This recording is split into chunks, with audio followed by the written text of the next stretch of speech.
Is it running? Yeah. All right. Here are my doors. Getting them almost done. They open up nice, and they come down and close very nice.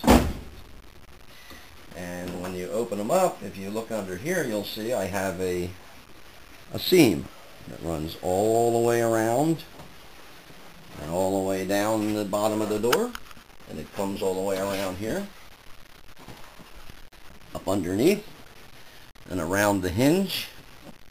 And then when you come up top, you can see the split line goes around here, underneath the mirror, and at the back, it's split across here. I have 4 screws on this end, 3 on the other end, and I can remove my entire outside door panel. So I'm going to take the screws out and then show you how it all comes apart. Alright, I'm going to take the door skin off now. I removed all the screws, so I just lift it up and off of the door button and take it out, and it comes off just like that. Now inside, I'll show you what I've done in here. When I cut the skin, I put a flange, I fiberglassed the flange all the way around that covers the seam.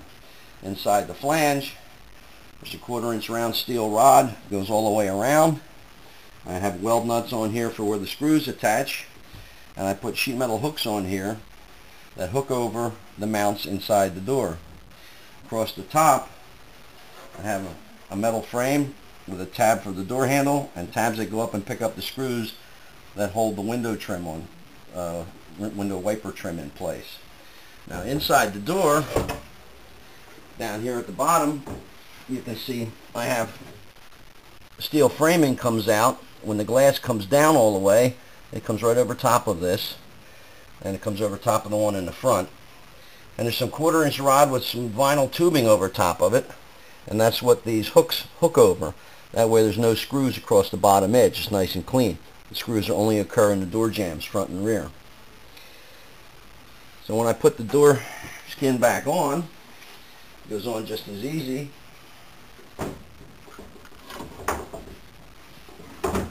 I just have to make sure I have my cables in place. And I put it on in here, and it's back in place. I have to put the screws in. There it is, removable door skins.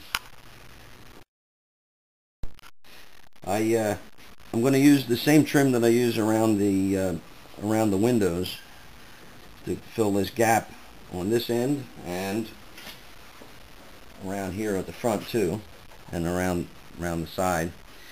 This is the trim that's also used on the edge of the windshield. It's an 1/8 inch thick, so I put paint sticks down to simulate that thickness, and then I fit the door to the perfect curve of the windshield and gave myself a nice even gap all the way down too.